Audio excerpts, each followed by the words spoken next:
I said we've been enjoying our time with Ed Nehrig. We have been more than enjoying our time with Ed Nehrig from the Indiana County Fair. Joins us once more today.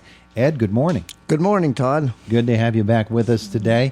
Last night, of course, I haven't talked to you since Tuesday, so we had band night, and then we had the 4-band jam. You've had a lot of music at the fairgrounds the last couple of days. That's correct. Band night, we had a nice crowd there. Band night, of course, we worked around the rain all day long to get ready for it, but the bands did perform on the stage, put on a good show, and one of the band directors had written a new march, and it was played for the first time in the grand finale. Yeah, how about and that? And then last night we had the 4-band jam. They put on a great show. We had a new sound system and just a terrific sound system there, and it was a good show last night. Terrific. That's wonderful.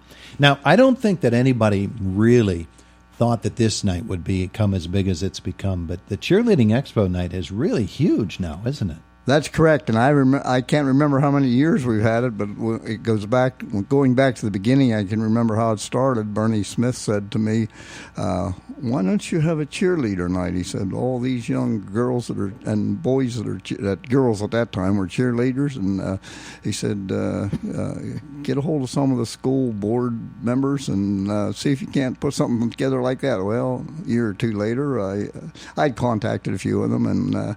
We put it together, and it's been going great guns ever since. You know, tonight there'll probably be 800, 900 girls and boys out there cheering, and it'll be a noisy night at the fair tonight. Yeah, well, that's terrific, though, because the kids they just bring so much energy to the fair. That's right. You know, when you see, and it's a different group of kids. You know, these kids traditionally don't get a chance to do their thing at the fair, but this gives them a chance. And I don't know of any other fair that puts on such a large show as we do. Yeah, and the way that the cheerleaders are, it's not your old school cheerleaders anymore. They do dance routines. They do more than just pyramids. They do everything you can think of. They're real entertainers. That's correct. They're real entertainers, and they're real athletic, Todd. It's a sport, I guess, almost. Yeah, it is. It's a competition.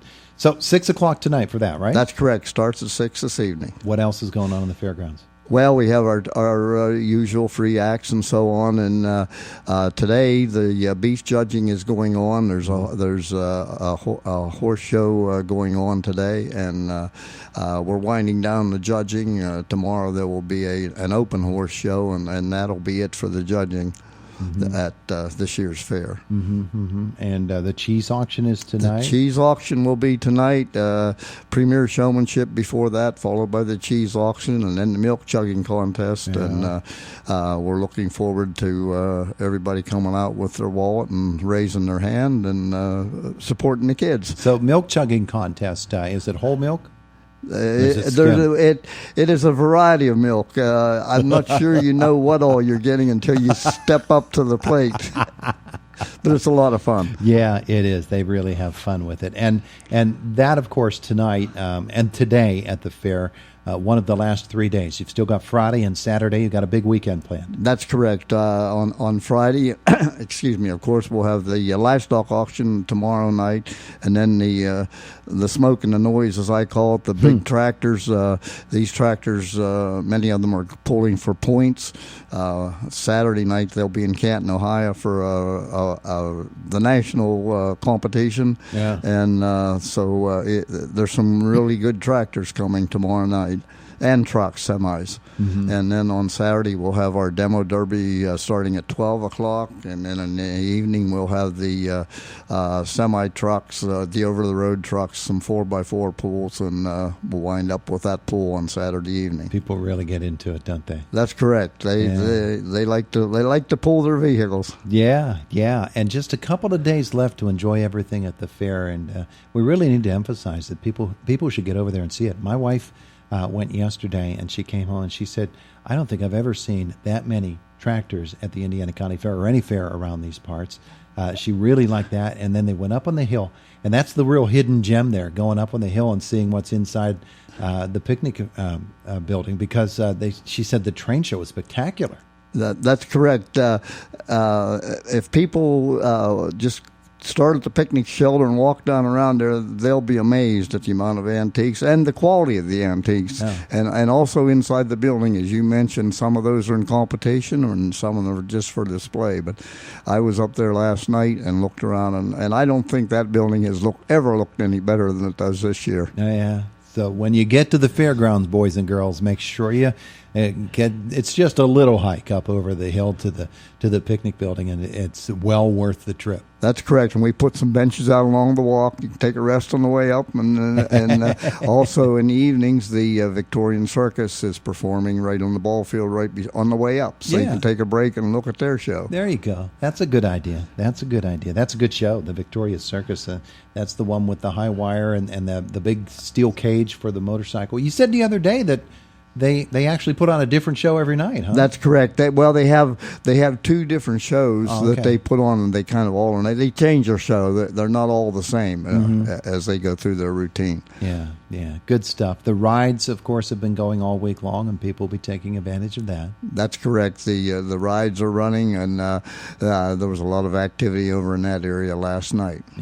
Yeah. So good stuff last night, and more good things coming to the Indiana County Fair over the next couple of days. And for folks who don't know, admission to the fair is only $8. That's correct. It's $8 to get. That gets you on the grounds and in the grandstand. The rides are separate. We also have a $20 walk around pass. That'll get you in the ground 6 times, or a combination of people up to 6 times. So you got 6 people in the family.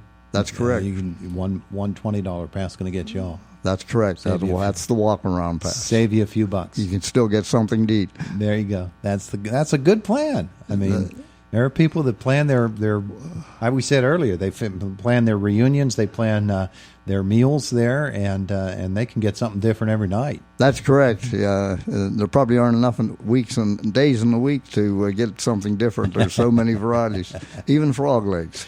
There you go. Have you had some? No, I haven't. No, the frogs thank you. He's Ed Nehrig with us from the Indiana County Fair, the 157th edition of the fair. And Ed, you were talking earlier this week about how many of these fairs you have been to. And there are people probably that have been there going to the fair even longer than you. Oh, absolutely. It's kind of old home week. Yeah. And I think you mentioned you go and you see people you haven't seen for a year and have a conversation with them. And yeah. See you next year. That's correct. See you next year.